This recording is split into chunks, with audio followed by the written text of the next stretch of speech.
I tried to incorporate some ideas that I found particularly inspiring from Sayyid Suleiman's Muharram Majalis last year. And I hope through these words you can all share this journey with me. While the poem does come to an end, this journey is something that continues for all of us. At age 6, Muharram meant a journal, brand new, shiny cover, binding still stiff with glue. I'd sit taking notes, numbering off 1, 2, 3, uncomprehending, scribbling diligently. I'd race against space and I'd race against time, cram in the most numbered notes and lines, split each sentence to make many from few, and swell with pride when I'd reached 52. Moments later, I'd peek in the brown bag to see what tasty tabarruk awaited me. As more Muharrams passed and I grew, my games of age 6 took on a darker hue. Being more aware meant being more confused. I followed the motions, dressed all in black, performed matam pressed to the wall in the back, perplexed by Urdu I did not understand, shiny journal clutched in hand. I would take tissues out of duty, not need, because no matter how hard I would plead with Allah to let me shed a tear, none would come, despite all I'd hear. Was my heart too hard? Was my 10-year-old fear? Surrounded by others' heart-rending wails, I couldn't help but think I had failed. When the air would fill with anguished cries, I'd hug knees to chest to hide dry eyes. By Allah's grace, with the passage of time and the guidance of those who better know the sublime, gems of wisdom from some blessed mind dazzled my eyes with the light of their shine. Now I know I am here to revive my soul, to renew a commitment that's centuries old, to reassess my route, set my sights on one goal. I am here to refresh my spirit, embark on a journey imbued with merit. I am here to commune with Hussein, my master, an act that will aid me in the hereafter. Like a grappling hook, I cast my lifeline into the proximity of the divine. For I should not settle for just being good. With the potential to be more, I certainly should aspire to something higher.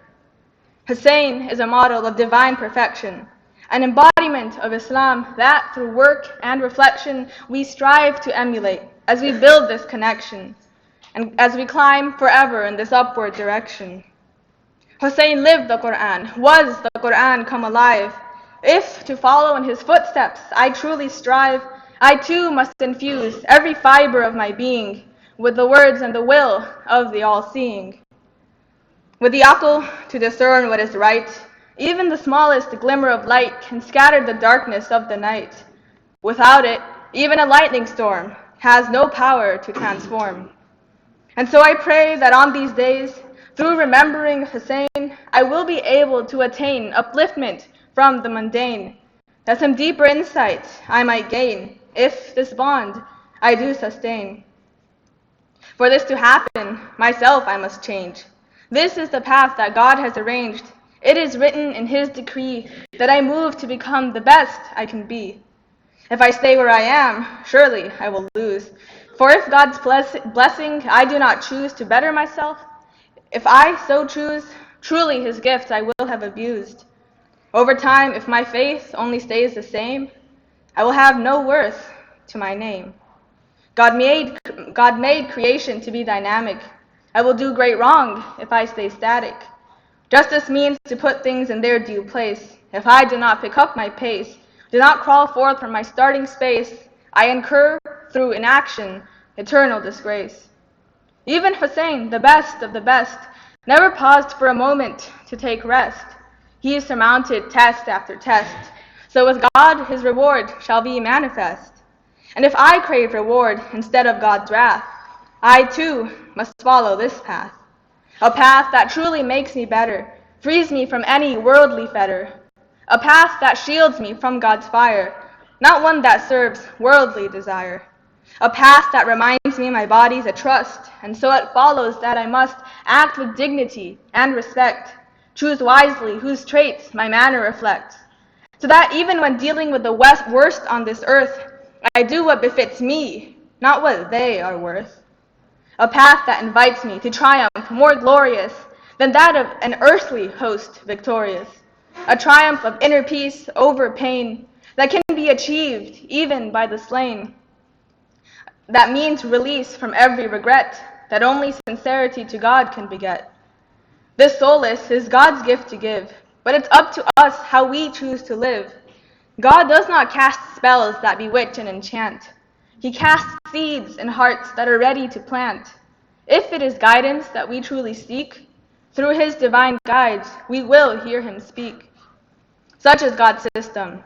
If honest effort we make, if every decision we make for His sake, He will soften our hearts. He will open up doors through which our spirits can rise as they soar to the proximity of a generous Lord. If we are humble before His every command, even the one we do not understand, we will find that the rest has already been planned. Such was the path of Hussein and his men. Every act was for God from the start to the end. They knew life's worth better than anyone. But when called upon by Muhammad's grandson, their precious lives did they willingly give, with that same sure purpose with which they did live. And so we honor their deaths and their lives. We wait for the day when Muharram arrives. For despite the pain of this grief-filled season, it returns every year for a special reason, to bind us to God through His worthy friends. So we tread their path, and with them ascend. Salawat. Allahumma salli ala Muhammad wa ali Muhammad.